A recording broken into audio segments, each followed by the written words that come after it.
Okey, bismillahirrahmanirrahim. Assalamualaikum dan salam sejahtera kepada Dr. Mat Noor dan rakan sekusus saya.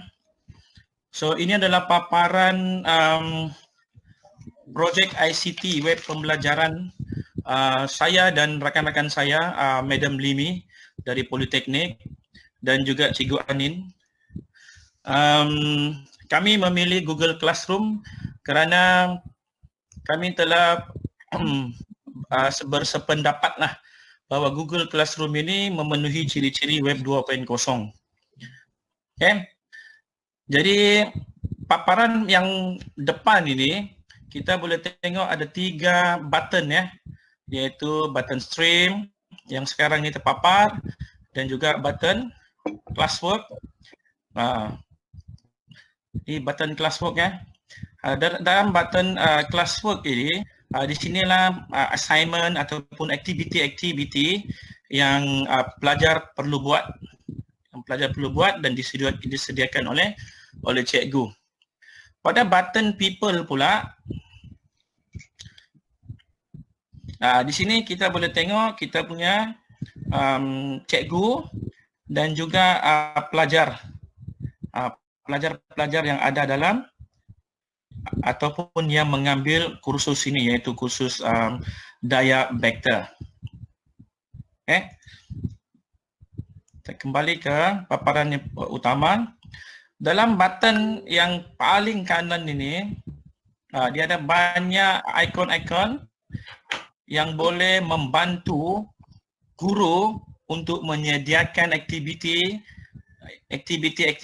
dalam Google Classroom ini. Okay. Contohnya ialah YouTube.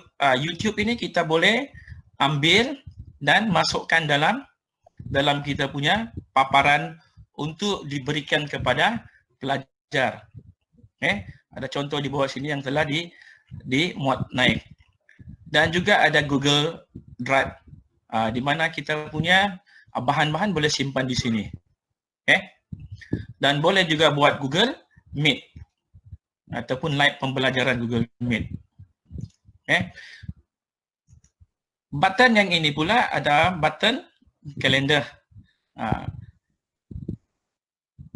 Kalender, Saturday ni assignment, ada quiz, dia bagi contoh begitulah. Okay.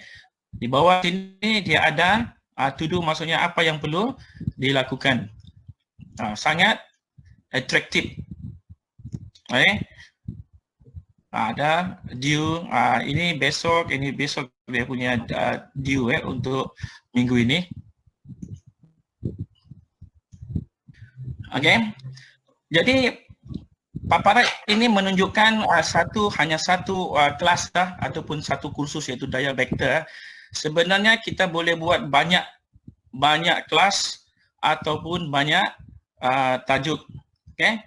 Contohnya saya boleh bagi tengok sini, kita ada classroom kan, maksudnya kita boleh tambah classroom.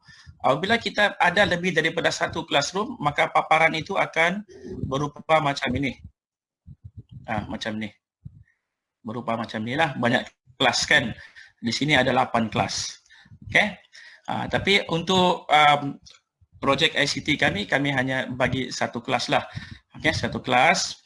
Dan apa yang murid perlu ataupun student perlu bincangkan di sini, perlu lulus di sini ialah tajuk daya vektor. Okay. Dan daya vektor ni, tajuk ini perlu dijelaskan melalui objektif. Di sini ada tajuk tadi, tajuk yang jelas iaitu daya vektor. Student boleh tengok, daya vektor dan juga objektif yang jelas.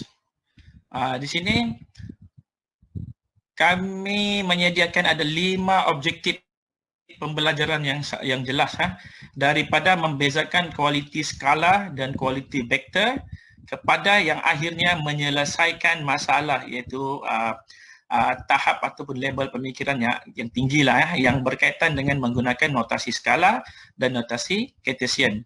Di sini juga disediakan diberi tunjuk bagaimana untuk menilai pelajar, bagaimana pelajar dinilai untuk kursus ini, iaitu guna kuis 1 dan juga peperiksaan akhir tahun. Okey. Jadi untuk tajuk ini kami telah menyediakan satu macam set induksi lah untuk memulakan tajuk ini yang kami create dan menggunakan Kahoot. Kita tekan sini, ada Kahoot sini. Tekan sini ini Kahoot.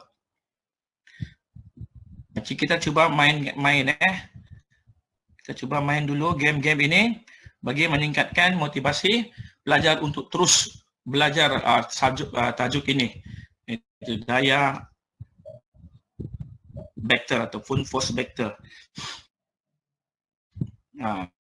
Dan selalunya untuk game ini, dalam Kahoot ini, soalan-soalannya soalan-soalan mudah saja. Ya, soalan-soalan mudah. Contohnya ya, define static.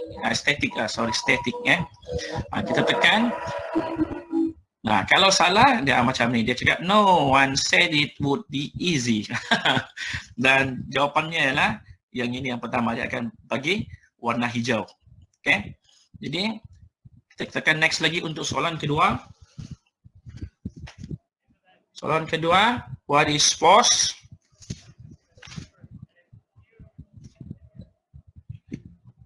Okey, kita tekan itu. So jawapannya betul, correct. So dia bagi kita skor 843 di sini. Nah, sekarang ini kita akan terus jawab saja, kita tekan-tekan saja. Kita tekan betul. Jawapannya ialah salah. It's not over just yet. Next lagi. Dia ada skor lagi, skor akan menurun. Soalan keempat. Newton third law stated that for every actions, kita tengok asal ni, kita tekan saja, pause lagi, jawapannya betul, next, score, kita pergi soalan yang terakhir.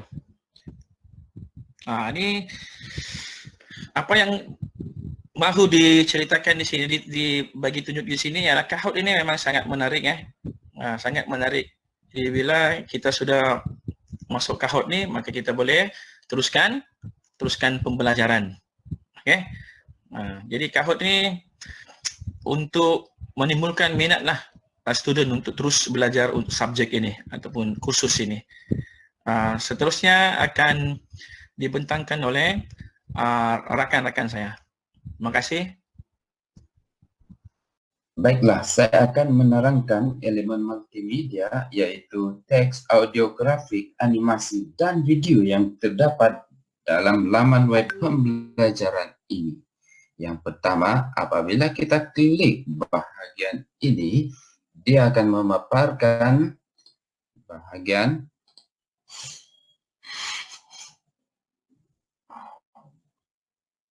vectors and scalars. Scalars, physical quantities which can be completely specified by 1. A number which represents the magnitude of the quantity. 2. An appropriate unit are called scalars. Scalar quantities can be added, subtracted, multiplied, and divided by usual algebraic laws. Its examples include mass, distance, speed, density, volume, time, temperature, entropy, energy, charge, work, potential, etc. Vectors. Physical quantities which can be completely specified by 1. A number which represents the magnitude of the quantity. 2. An appropriate unit. 3. A specific direction are called vectors. This means a vector is a representation of both a quantity and a direction at the same time. Its examples include displacement, force, velocity, acceleration, and momentum. Representation of a vector. A straight line parallel to the direction of the given vector is used to represent it. Length of the line on a certain scale specifies the magnitude of the vector. An arrowhead is put at one end of the line to indicate the direction of the given vector. Unit vector. A vector whose magnitude is 1 and directed along the direction of a given vector is called the unit vector of the given vector. A unit vector is usually denoted by a letter with a cap over it. For example, if r is the given vector, then r hat will be the unit vector in the direction of r, such that r equals r hat times norm of r, or r hat equals r divided by norm r. Unit vector equals vector divided by magnitude of the vector. Baiklah, animasi tadi menerangkan tentang penerangan vektor dan kuantiti skala. Seterusnya, saya tunjukkan video yang seterusnya.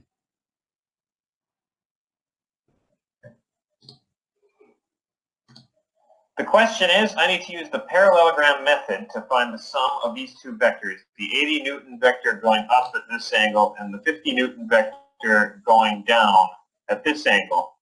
And it is giving us a specific method to use.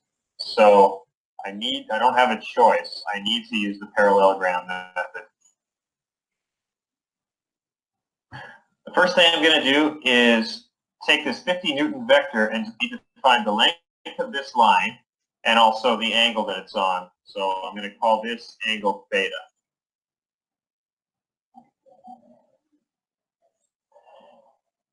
And in order to do that, I'm going to try using the log from here to here.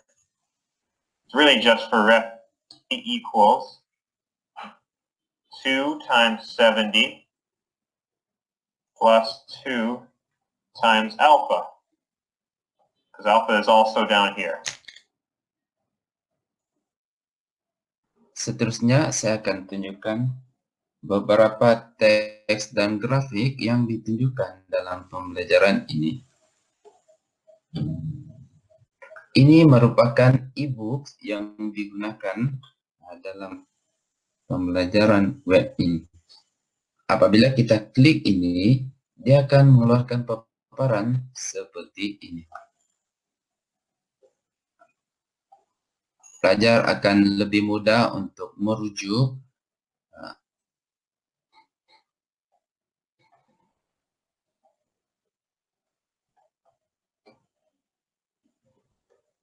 Selain itu, pelajar juga boleh mendapat nota kuliah, yaitu nota ringkas istilah dan formula yang digunakan, ataupun nota kuliah daya vektor. Apabila kita klik bahagian ini, paparan ini akan ditunjukkan.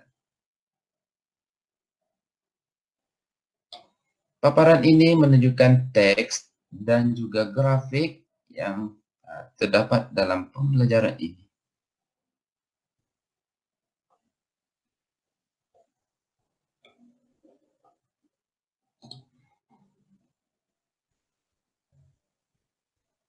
Selain teks, grafik, audio tersebut, kita boleh memperolehi video daripada sumber YouTube untuk mempelajari vektor, iaitu video pembelajaran vektor menggunakan hukum segitiga, video penambahan vektor menggunakan hukum selari, video contoh menyelesaikan soalan, pembezaan antara kuantiti skala dan kuantiti vektor, dan juga Cartesian vektor seperti ini. Seterusnya akan disambung oleh rakan kami. Seterusnya, selepas selesai topik pembelajaran, Google Form digunakan untuk membuat pop quiz kepada para pelajar.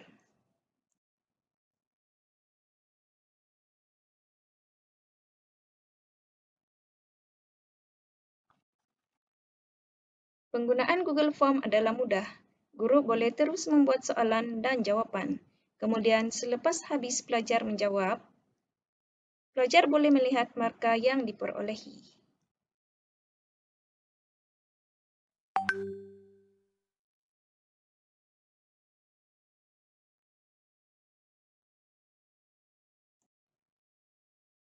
Selain itu, platform Google Classroom juga merupakan sebuah laman web 2.0 kerana pelajar dan guru boleh berinteraksi secara dua hala seperti di bahagian komen di sini.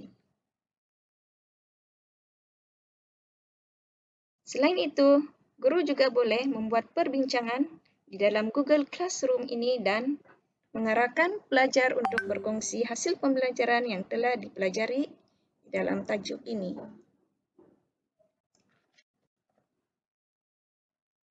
Terdapat dua penilaian berterusan bagi topik ini, iaitu yang pertama adalah tugasan end of chapter.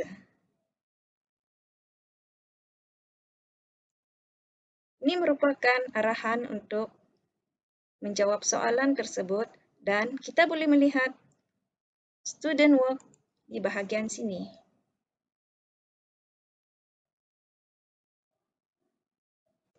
Ini merupakan contoh jawapan pelajar yang telah dihantar.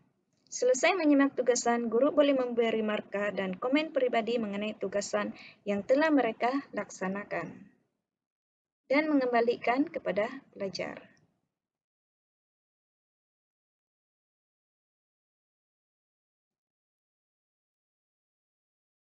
Demikian juga bagi penilaian kuis 1, pelajar akan diberi tempo untuk menyiapkan kuis dan seterusnya membuat naik jawapan di dalam Google Classroom.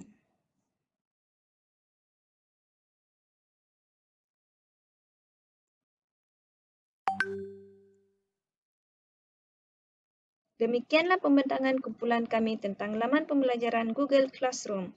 Sekian dan terima kasih.